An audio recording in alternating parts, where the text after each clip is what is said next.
Assalamualaikum warahmatullahi wabarakatuh. Alhamdulillah.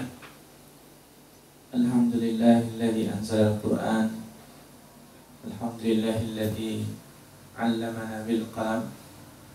Asyhadu an la ilaha illallah wa asyhadu anna sayyidana wa maulana Muhammadan abdullahi wa rasuluhu la nabiyya ba'dah.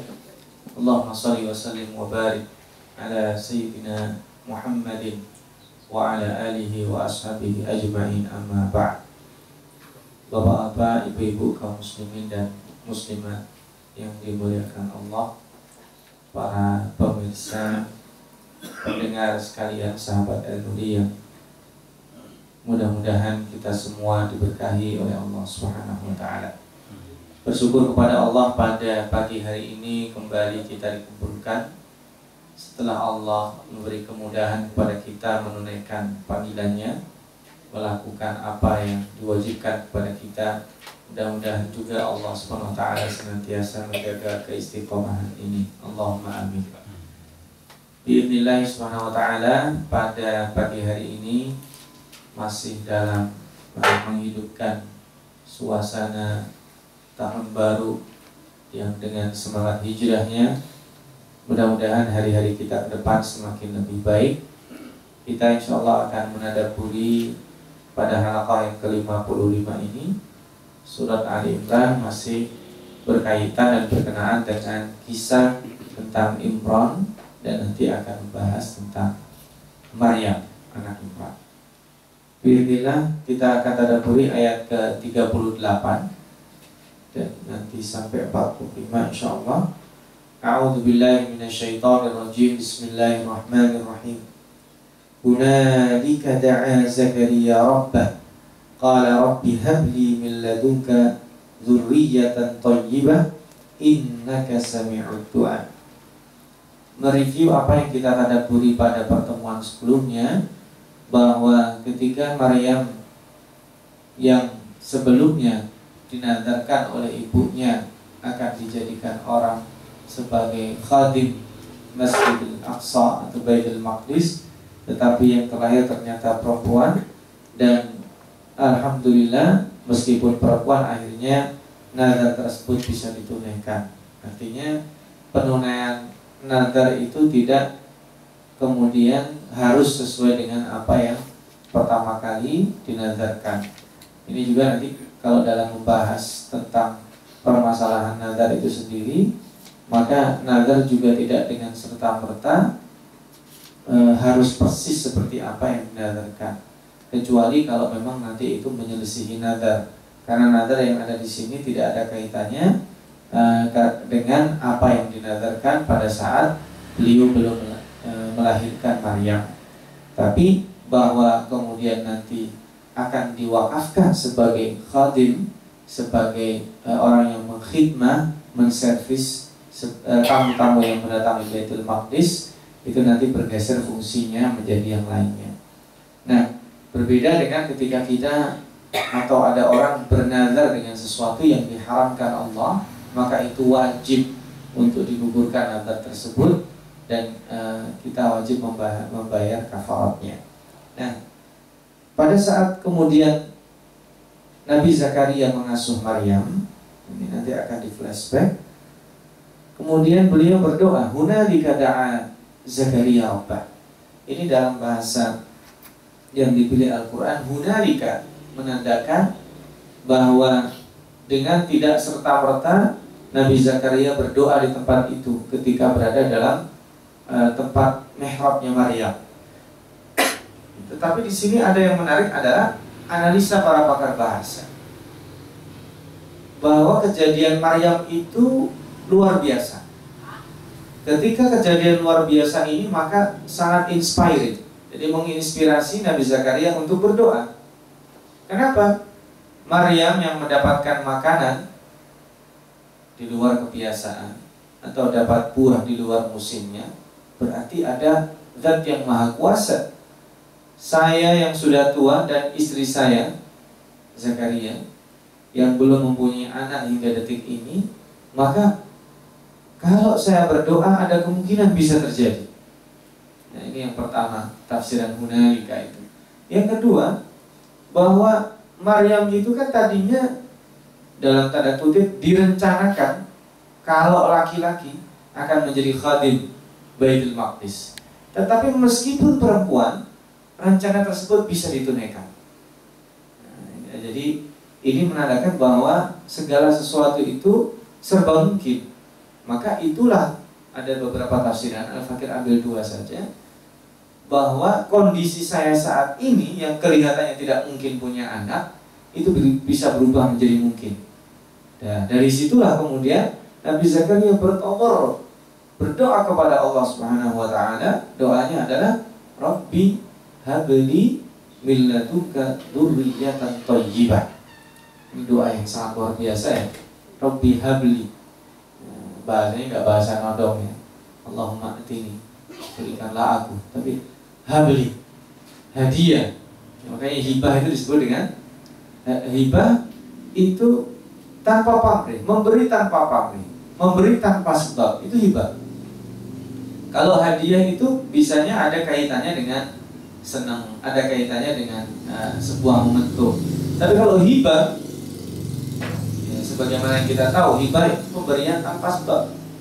Ini saya hibahkan, itu saya hadiahkan tanpa sebab.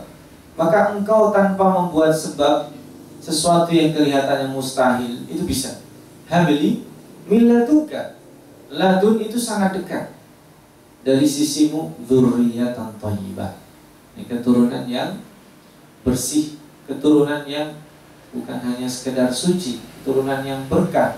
Dalam masalah rezeki saja kita sudah pernah membahas ya, halalan thayyibah. Jadi tidak semua yang halal itu thayyib, tapi yang halalan thayyibah itu adalah yang terbaik di antara yang baik. Innaka sami'ud du'a, Engkau ya Rabb Maha mendengar permintaan hamba-hambanya. Nah, dan di sini langsung fa'ut ta'qib itu menandakan cepatnya dikabulkan doa ini.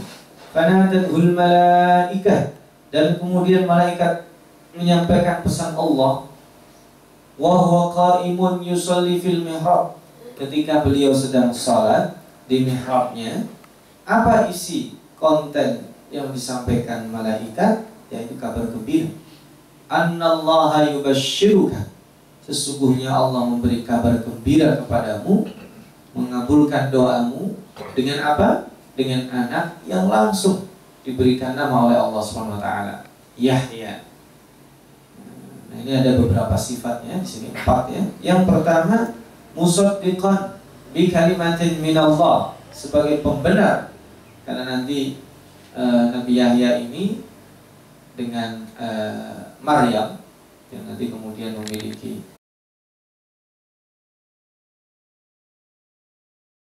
kemudian yang ketiga wahasuran.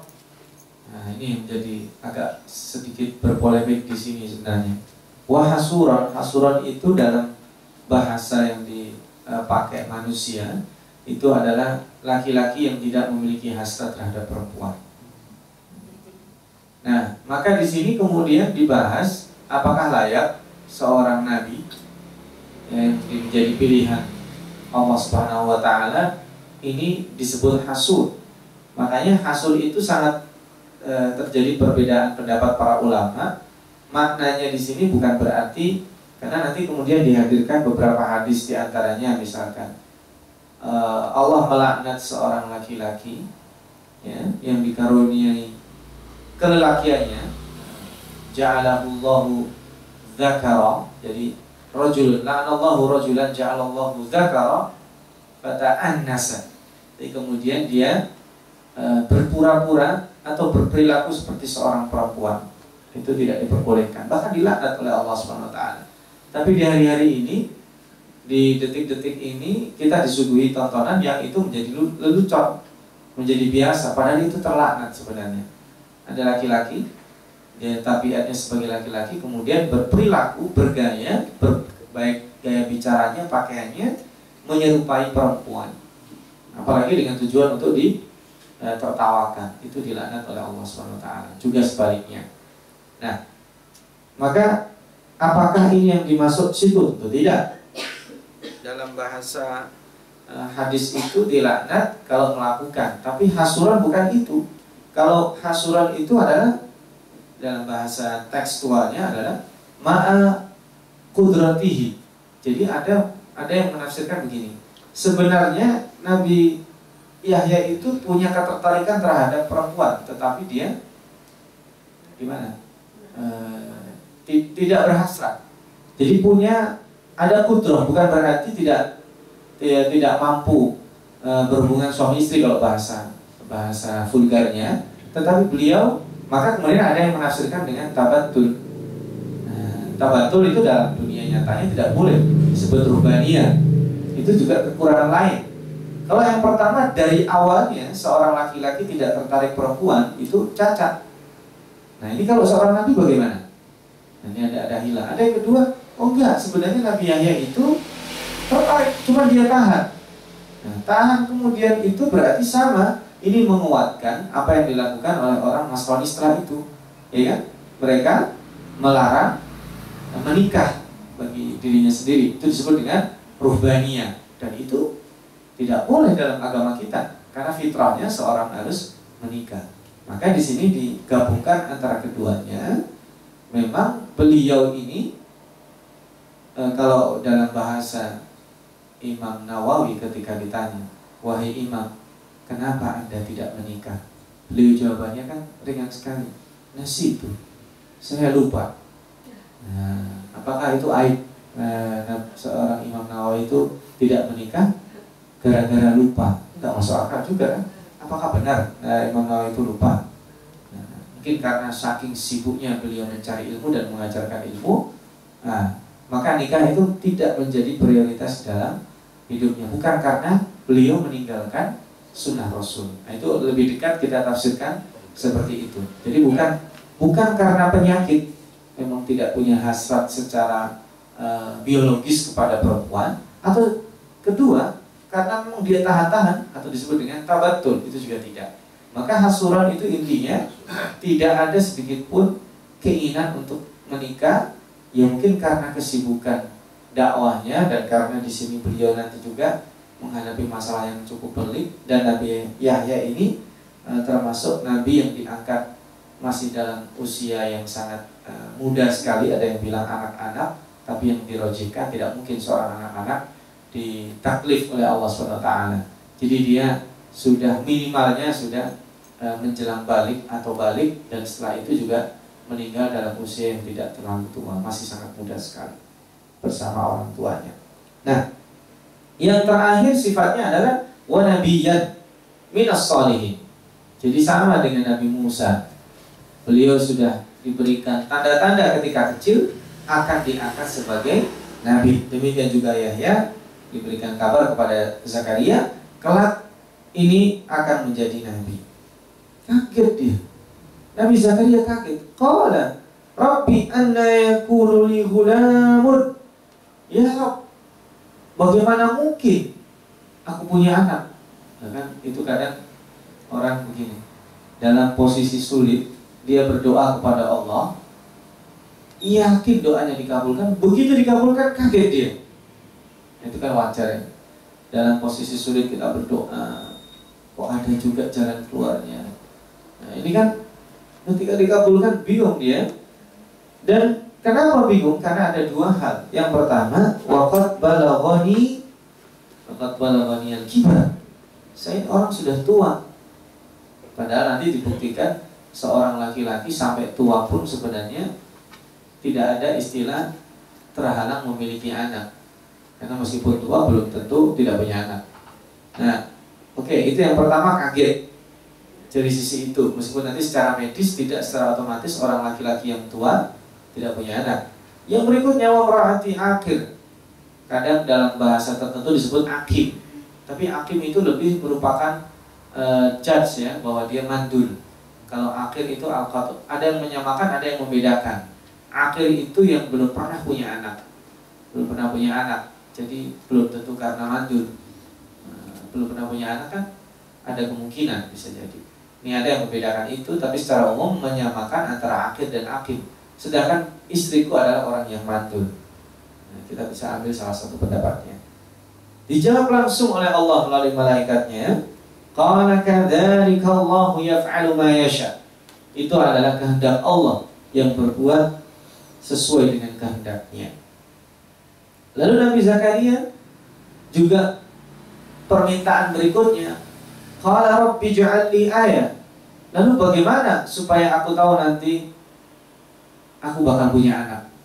Nah, ini yang kedua berikutnya. Kan orang juga belum pernah punya anak ya. Jangankan yang masih muda, yang sudah tua belum pernah punya anak pasti ada nervous, ada kegugupan. Dia perlu nanti tanda-tandanya saya punya anak gimana ya Rob? Nah, ini yang ditanya kok. Yang anehnya nanti tanda-tandanya itu bukan di istrinya, tetapi di dia. Nah, ya makanya nanti ada istilah orang yang hamil siapa, yang ngidam siapa. Orang yang hamil siapa, yang gue siapa. Nah, maka itu juga secara medis memungkinkan. Nah, ini juga sama. Qala rabbi ij'al li ayah, tanda-tandanya bagiku apa nanti tanda-tandanya? Karena dia mintanya ingin tanda-tandanya dia, Allah kabulkan. Yang tanda-tandanya justru bukan di istrinya, tapi di dia. Apa tanda-tandanya? Qala ayatuka, tanda-tanda yang ada dalam dirimu nanti, alla tukalliman nasa thalathata ayyamin illa ramzan. Kalau kamu nanti sudah tidak bisa ngomong selama 3 hari, dalam surat Maryam salatata layalin sawiyah, 3 malam. Jadi 3 hari 3 malam kamu nggak bisa ngomong tiba-tiba. Nah, itu sudah dekat. Illa ramzan, kecuali dengan bahasa isyarat.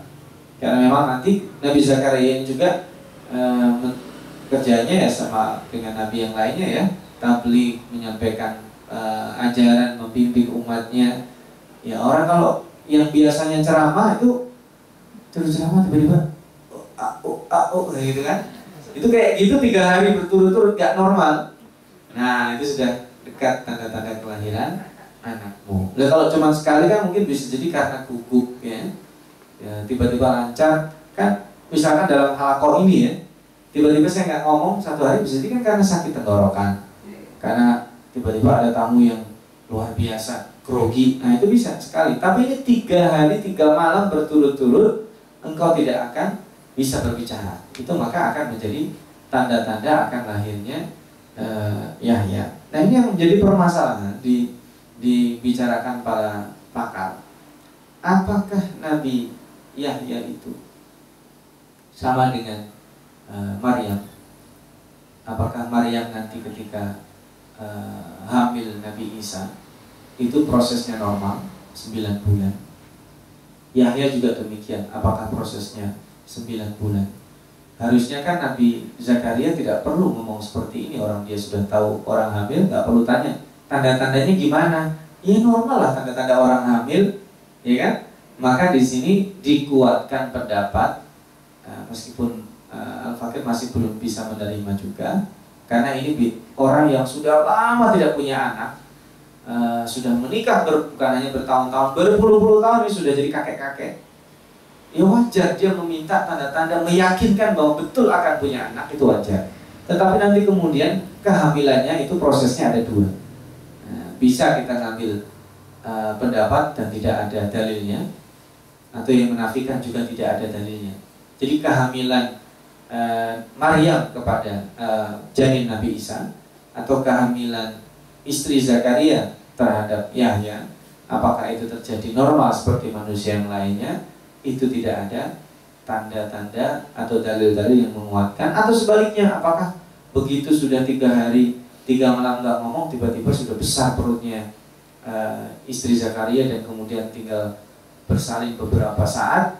Ataukah tetap itu awalnya, wah setelah ini nggak bisa ngomong, berarti itu permulaan, dan 9 bulan berikutnya terjadi kelahiran? Nah, itu juga tidak ada dalil yang menguatkannya. Silakan bapak-bapak dan ibu-ibu mengambil pendapat yang mana. Tetapi para ulama kemudian mengambil pendapat yang luar biasa, karena Nabi Zakaria meminta tanda tadi itu ya, ayah itu. Nah, maka kemudian yang menarik adalah, meskipun Nabi Zakaria ini gagap, apa bahasanya di sini, tidak bisa berbicara kecuali dengan bahasa isyarat, ya bukan bisu ya, karena Nabi Zakaria sebelumnya bisa ngomong. Dia gagapah tidak bisa ngomong, maka lihat wadkur rabbak. Nah, ini tidak berlaku untuk berzikir. Ternyata Nabi Zakaria meskipun tidak bisa berkomunikasi dengan bahasa verbal lisan, zikir masih bisa. Gitu. Maka disuruh oleh Allah, wadkur rabbak katsiran bil wasabbih bil asyi wal ibkar. Ini juga sekaligus buat kita bahwa dalam kondisi sulit, kemudian Allah berikan nikmat yang luar biasa, itu kadang kita juga nggak bisa ngomong. Terjadi kan? Ada orang luar biasa bahagianya, itu nggak terucap sama sekali dari mulutnya. Ini sama dengan Nabi Zakaria. Misalnya dia menantikan kelahiran anaknya, sudah bertahun-tahun tidak punya anak. Itu begitu anaknya lahir, itu coba lihat, diwawancarai misalnya, ini nggak keluar. Jadi nanti dibuktikan secara psikis itu kebahagiaan yang sangat luar biasa. Jadi ini bukan hanya serta-merta message yang diberikan Allah, tidak bisa ngomong 3 hari, tetapi ini bahwa kebahagiaan yang luar biasa itu, kalau seseorang itu berzikir, maka dia akan bisa. Makanya itu yang diberitakan Allah, ditaklifkan. Tidak perlu kamu bercerita kepada orang, ngobrol ini, Masya Allah saya sudah sekian lama nggak punya anak, tiba-tiba anak ini tanda-tanda kekuasaan Allah. Tidak demikian. Maka yang harus dilakukan seseorang ketika mendapatkan nikmat yang sangat luar biasa yang tidak terduga-duga, tetap apa? Berzikir dan bertasbih. Bapak dan ibu-ibu, para pemirsa, pendengar, dan sahabat El Nuri dimanapun Anda berada, ini menandakan keterkaitan kita dengan Allah. Allah yang mengubah mustahil menjadi mungkin, Allah yang tidak ada penghalang baginya. Karena sekali lagi, waktu, sebab, tempat, itu semua milik Allah dan bisa Allah nafikan. Ketika waktu menjadi penghalang di antara manusia, Allah lipat bagi Nabi Uzair, dia seolah-olah tidur sebentar. Bagi Ashabul Kahfi, seolah-olah sebentar juga. Demikian juga penghalang yang bernama jarak. Maka Nabi Sulaiman alaihissalam diberikan nikmat yang lainnya. Nabi Sulaiman bisa mendatangkan singgasana Ratu Balqis melalui pasukannya. Dari yang jin mengatakan, siap saya datangkan baginda sebelum Anda berdiri. Lalu ada seorang hamba yang dekat dengan Allah, lebih dahsyat lagi. Dia sanggup mendatangkan singgasana Ratu Balqis qabla ayartadda ilaika tarfuk, sebelum berkedip. Itu artinya itu sudah ada. Luar biasa. Itu jarak dilipat oleh Allah, waktu dilipat oleh Allah. Maka sama di kita. Kita kan doa juga boleh, ya Allah, jika rezekiku jauh, dekatkan. Jika rezekiku itu masih di langit, turunkan. Sama orang yang mau menikah juga demikian. Sudah berkali-kali melamar anak orang, ditolak terus ya. Ya Allah, jodohku kalau sudah lahir, kasih tahu aku, dekatkan. Ya, demikian juga kalau bercita-cita punya anak, ternyata belum dikarunia anak, doanya juga penuh pengharapan. Karena seseorang yang berdoa, dia wajib meyakini bahwa Allah itu sanggup mengabulkan doanya. Tapi kalau kita berdoa ragu-ragu, ya Allah kasih rezeki saya Rob, kalau Engkau mau. Nah itu gak boleh doa kayak gitu. Ya Allah berikanlah aku kemudahan, kalau Engkau mau juga. Gak bisa. Kita harus yakin bahwa Allah itu sanggup memberikan kemudahan. Maka di sini takbirnya luar biasa. Hunalika. Hunalika itu bukan hunaka berarti tempat, waktu juga. Nabi Zakaria berpikir, Masya Allah, setiap aku masuk, sering aku masuk ke mihrab Maryam, wah, gak musim durian, ada durian. Dari mana? Kamu habis pergi dari Total ya? Gak ada. Belum ada waktu itu. Ya kan, kalau kita mendapatkan buah tidak di musimnya, di toko buah kan, toko buah yang semakin prestis pasti ada gitu. Tetapi ini Allah Subhanahu Wa Taala memberikan juga ini hisab, yang memberikan tanpa perhitungan itu pasti sanggup. Nah, ketika dia berdoa yakin, maka kemudian dikabulkan, di mulutnya tidak bisa berkata apa-apa. Maka pada saat itu berzikirlah. Zikir itu sesuatu yang bisa dilakukan dalam keadaan apapun. Sedih, zikir kepada Allah. Bahagia, zikir kepada Allah. Dalam keadaan kita terhimpit masalah, berzikir kepada Allah. Dan bertasbihlah. Bertasbih ini juga zikir yang paling banyak kita baca di dalam sholat. Bapak Dan ibu-ibu sekalian yang dimuliakan Allah, berapa kali kita bertasbih dalam sholat? Rukuk kita bertasbih, sujud 2 kali 1 rakaat kita bertasbih.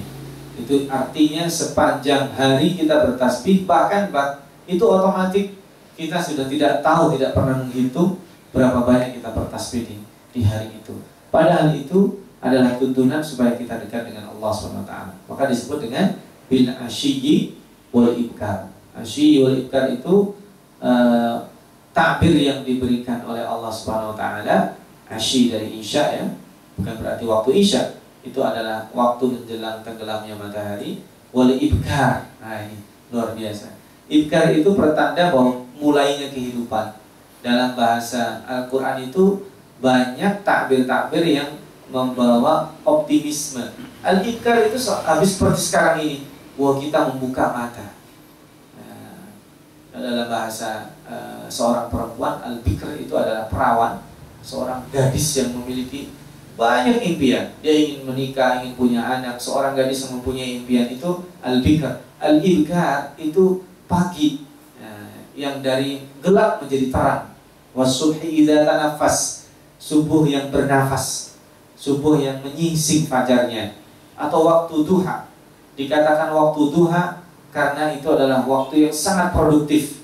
Nah, maka wal ibkar di sini sebaiknya memang kita memulainya dengan zikir kepada Allah SWT.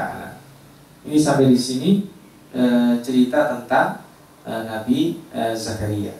Kemudian paruh kedua, ini Allah kembali kepada cerita tentang keluarga Imran.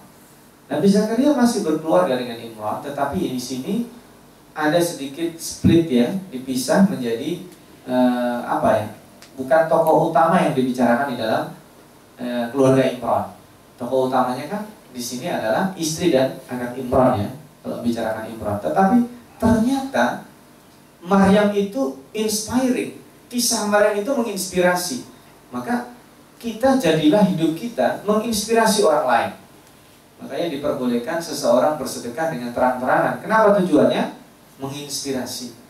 Masya Allah, itu orang kerjanya kayak gitu, dia sedekah, dia bisa sedekah sekian juta, masa saya tidak?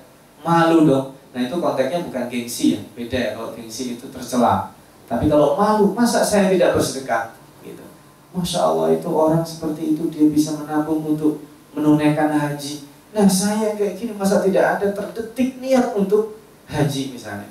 Itu malu kita. Nah, itu inspiring. Nabi Maryam ini, keluarga Maryam menginspirasi bahkan oleh seorang nabi sekalipun. Ini menandakan bahwa siapapun kita bisa menginspirasi bagi orang yang mungkin secara sosial derajatnya lebih tinggi dari kita. Itu message yang diberikan oleh Allah di ayat ini. Wa idh qalat al-malaika, wa idh qalatil malaikatu, malaikat ini kisahnya tidak nyambung, ya.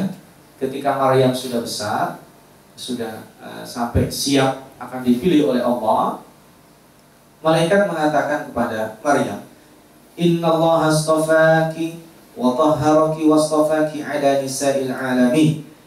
Sesungguhnya Allah Subhanahu wa ta'ala telah memilihmu Maryam, wa tahharaki, dan menyucikanmu, wastafaki, dan memilihmu ala nisa'il alamin, di antara perempuan yang ada di dunia ini. Ini takbir yang luar biasa. Para pakar bahasa ini ada 2 pendapat.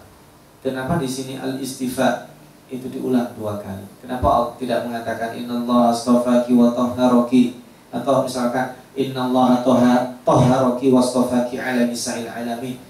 Ini Al-Fakir mengambil pendapat bahwa al-istifa itu yang pertama, pemilihan, berbeda dengan al-istifa yang kedua.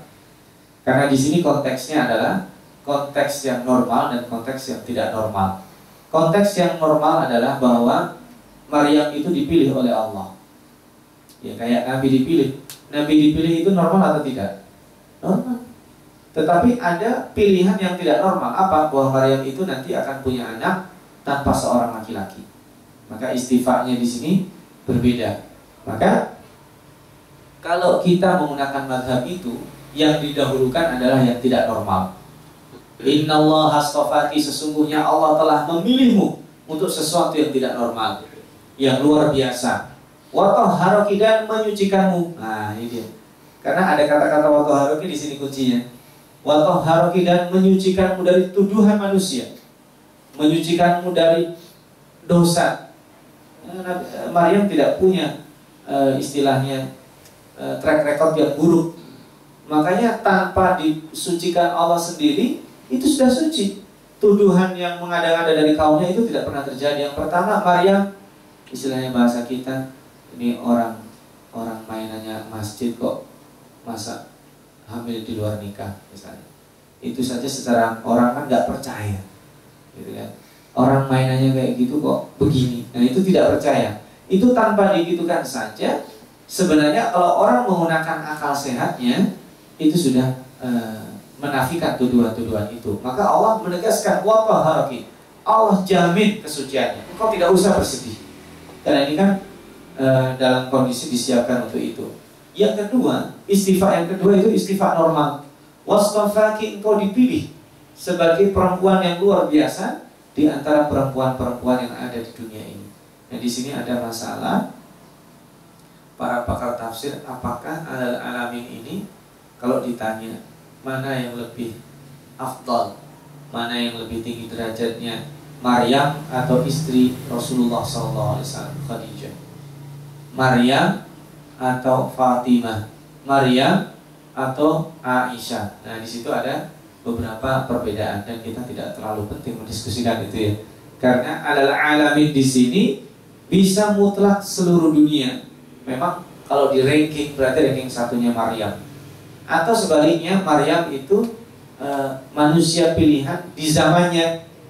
Perempuan yang ada di zaman itu tidak ada yang lebih mulia dari Maryam, karena luar biasa dalam memegang teguh kesuciannya. Beliau menjaga pergaulan dengan laki-laki, dan kemudian luar biasa dituduh berzina dalam keadaan demikian. Itu beliau masih tetap luar biasa ya. Meskipun nanti ada yang menafsirkan, ketika kemarin pernah kita bahas ya, wa kuntu nasyan mansiyya, itu seolah-olah berarti Maryam sempat putus asa juga. Oh bukan, itu bukan takbir putus asa, tetapi itu hanya sekedar ungkapan betapa berat beban itu. Karena ini juga pernah dialami oleh Aisyah ya. Aisyah pernah dituduh berselingkuh dengan Sofwan bin Mu'attal. Kita bayangkan, istri Nabi, istri orang yang terbaik, dan Aisyah itu juga orang yang luar biasa baiknya, dituduh berselingkuh. Nah, coba kalau kita yang orang biasa, berarti ada kemungkinan kita kena cobaan seperti itu. Tapi kita berdoa kepada Allah, mudah-mudahan tidak diuji dengan ujian demikian. Ini yang pertama.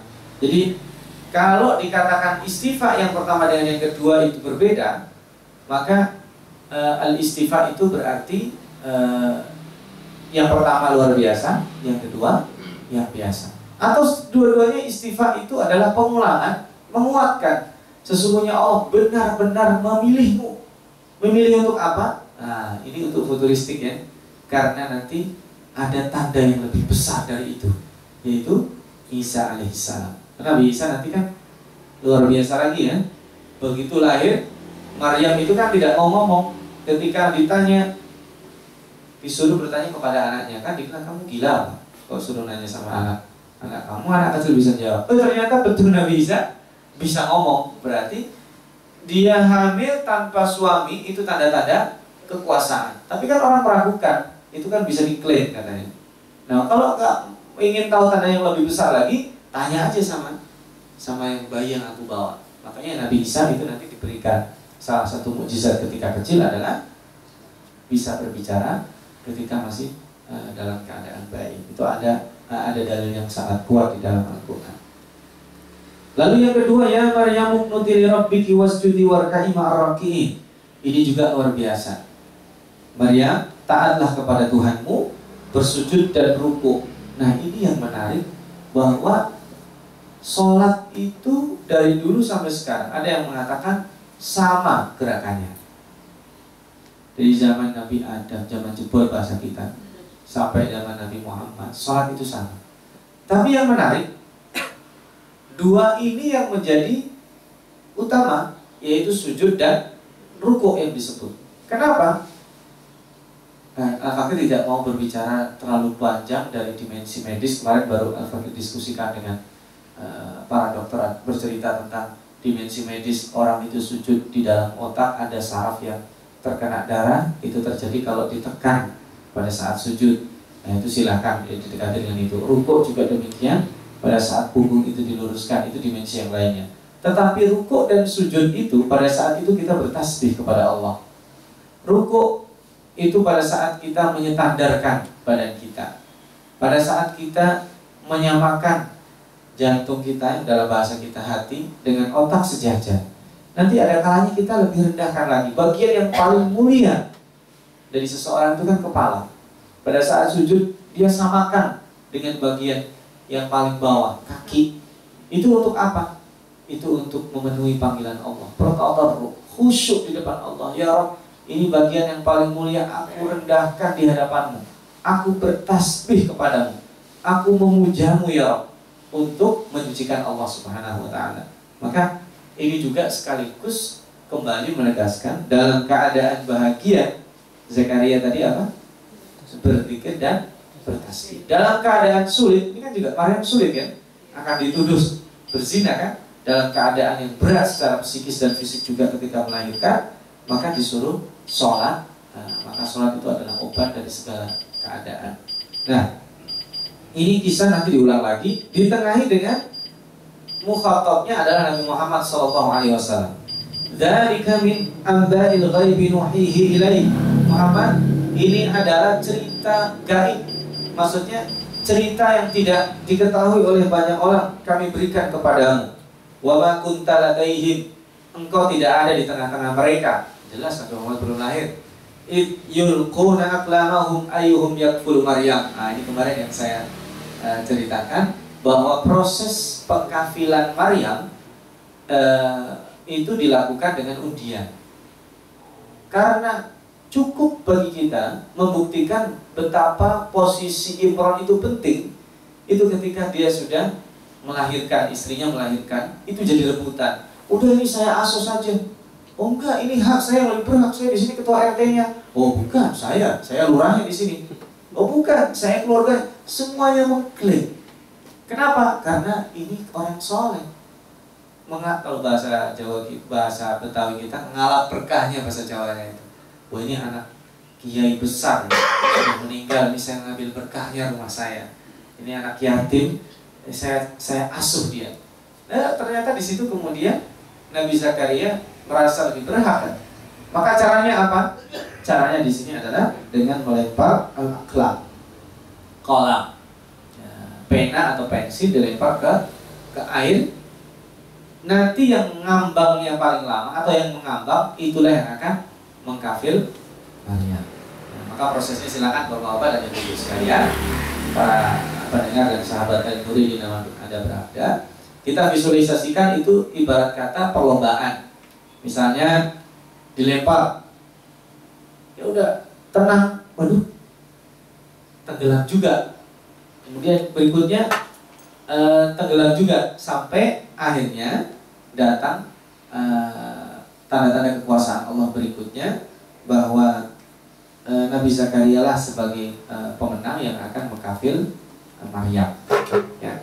Nah kemudian di sini yang menarik adalah wa ma kunta ladaihim id yahtasimun, itu diakhirkan. Yahtasimun itu berebut ya.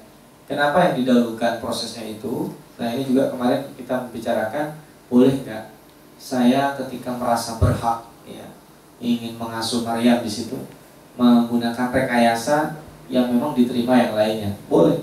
Tetapi kita harus semak. Ya sama misalkan ini ada posisi, kalau tidak diambil oleh saya akan diambil oleh orang lain dengan pendekatan yang jernih tentunya ya. Jadi saya tidak ingin membicarakan secara politis kan. Kalau secara politis kita kan bisa juga, wah ini kalau direbut sama dia nanti jadi madharat, maka lebih baik saya yang jadi lurah di sini. Nah, itu nanti kalau sudah hitung-hitungan politis, istafti qalbak, tanyalah dengan hati nurani kita. Nah itu tidak berbicara tentang masalah itu ya. Ini masalah yang pengkafilan Maryam, yang undian, intinya undian itu diperbolehkan. Yang tidak diperbolehkan undian berhadiah. Zaman saya dulu Porkas masih ingat ya, sampai di demo dan kemudian. Nah ini nanti judi yang tidak diperbolehkan. Kita undian, yang misalkan Misalkan nih, melempar pena, nanti penanya ngambang terakhir, nah duit yang kita iuran ini ambil bagi kamu. Nah itu nggak boleh, itu termasuk al-qimar, judi, tidak diperbolehkan. Tapi misalkan nih, sedang ada ronda, siapa giliran malam ini dengan undian, boleh nggak? Boleh, karena dia manfaat, bukan uang. Nah, misalkan haji karena saking banyaknya yang daftar haji, diundi boleh nggak? Ya boleh aja. Ternyata sistemnya biar adil, tidak undi tapi berdasarkan urutan daftar atau usia. Kalau dia sudah berusia sangat tua, boleh langsung berangkat. Nah, intinya undian itu diperbolehkan dengan syarat tidak ada di situ jual beli undian atau qimar, judi di situ. Tapi kalau yang mendapatkannya itu adalah manfaat, nah itu diperbolehkan. Dan tidak ada di situ misalkan undian, tetapi saya ikut iuran, nah itu maka nanti akan jadi kolektif. Nanti secara fikih kita bisa diskusikan. Ada yang bertanya juga, oh berarti kalau saya iuran untuk perlombaan, daftar, kemudian dapat hadiah, itu termasuk judi juga kan? Nah bukan, karena iuran berapa, hadiahnya berapa. Oh iya, hadiahnya kerupuk kan lebih sedikit, saya iurannya 100.000, berarti judi dong saya dapatkan kerupuk. Nah tidak seperti itu. Karena kalau judi memang diniatkan tidak ada apa-apa kecuali mendapatkan itu. Nah itu yang disebut dengan judi. Nah ini ringkasnya demikian, nanti bisa kita perdalam setelah kita tutup. Terakhir saya akan menutup dengan ayat yang terakhir. Qalatil malaika ya Maryam innallaha yubashshiruki bikalimatin minhu. Sesungguhnya Allah Subhanahu wa taala memberikan kabar gembira kepadamu dengan kalimat Allah. Nah, kalimat Allah ini artinya kekuasaan Allah. Kalimat Allah itu artinya kun, jadilah. Maka sebab itu yang menjadikan Allah. Apapun Allah sanggup menjadikan dengan sebab atau tanpa sebab. Siapa yang akan diberikan kabar gembira? Maryam, berupa apa? Anak. Ismuhu Al-Masihu Isa bin Maryam. Ini kata-kata Al-Masih itu banyak ya, dikatakan disebut dengan Al-Masih. Tapi Al-Masih itu konotasinya bisa positif, bisa negatif. Dajjal juga disebut Al-Masih. Isa juga disebut dengan Al-Masih. Nah, Al-Masih itu ada yang menerjemahkan dinamakan Al-Masih karena juru selamat, dalam agama lain juga menyatakan demikian. Atau Al-Masih itu orang yang kalau mengusap dia tadinya celaka tidak celaka, atau dia usap tadinya punya penyakit kemudian penyakitnya hilang, itu disebut dengan Al-Masih. Ya, kalau sekedar ngusap biasa, saya usap tapi nggak ada ngaruh, itu bukan Al-Masih. Semua orang bisa ngusap, diusap nggak ngaruh, itu bukan Al-Masih. Tapi kalau diusap berpengaruh, itu disebut dengan Al-Masih. Ada yang mengambil demikian. Atau juga Al-Masih itu karena likas hati, karena saking banyak jalannya, dia bebannya banyak. Kalau Al-Masih Dajjal, dia jalan untuk menistakan, untuk menyesatkan orang. Tapi sementara Nabi Isa AS dia berjalan kemana-mana, bahkan diteror oleh orang, bersembunyi, berdakwah, susah payah, beliau sampaikan kebenaran. Maka disebut dengan Al-Masih. Jadi Al-Masih itu tidak untuk yang positif saja. Al-Masih, Dajjal juga disebut Al-Masih. Maka yang baik juga Al-Masih. Itu artinya apa? Orang baik dan buruk dua-duanya berusaha susah, dalam keadaan susah. Nah, wajihan fid dunya akan menjadi orang mulia di dunia dan di akhirat. Wa minal muqarrabin, termasuk orang-orang yang dekat dengan Allah. Ini bahasanya menarik ya. Minal muqarrabin. Muqarrabin itu apa? Orang yang didekatkan. Sebenarnya kalau kita kan ada pejabat, orang yang dekat-dekat dengan pejabat itu diidentikan dengan apa? Mohon maaf, penjilat kan? Karena pada hakikatnya yang deketin dia bukan pejabatnya. Tapi kalau seandainya para pejabatnya ini tahu dia orang hebat, sini kamu orang dekat saya, itu artinya bahwa orang ini kualitasnya diakui oleh pejabat tersebut. Nah, maka bahasa walillahil matsalul a'la, minal muqarrabin itu yang menginginkan dekat siapa? Allah. Berarti kualitas Nabi Isa itu luar biasa. Ini bahasa termasuk dengan dalam Al-Quran itu ada mukhlisin, ada mukhlasin. Mukhlasin itu lebih tinggi derajatnya dari mukhlisin. Mukhlisin orang yang ikhlas, itu aja sulit. Apalagi mukhlasin itu orang yang bukan diikhlaskan. Diikhlaskan itu nanti konotasinya lain. Mukhlasin itu emang udah otomatis, dia tidak pernah ada apa-apa, ngasih aja. Terima kasih ya, dulu Bapak pernah bantu saya bayar sekolah. Oh dia gak ingat, itu mukhlasin. Kan kita kadang masih ingat kan, dulu saya bantu ini, diukir-ukir lagi. Nah itu lain cerita. Ini mungkin yang bisa Al-Fakir sampaikan. Mudah-mudahan dalam Al-Qah yang ke-55 ini Allah berikan inspirasi kita sebagaimana Zakaria yang terinspirasi kebaikan demi kebaikan ketika mengasuh Maryam, dan mudah-mudahan bukan hanya sekedar menginspirasi tapi membesar menjadi sebuah rekayasa kebaikan sosial sehingga Allah mudahkan kita dalam melakukan kebaikan dimanapun kita berada. Itu yang bisa Al-Fakir sampaikan, mudah-mudahan kita bisa menyambungnya di lain kesempatan. Wallahu a'lam bishawab. Kita akhiri. Wassalamualaikum warahmatullahi wabarakatuh.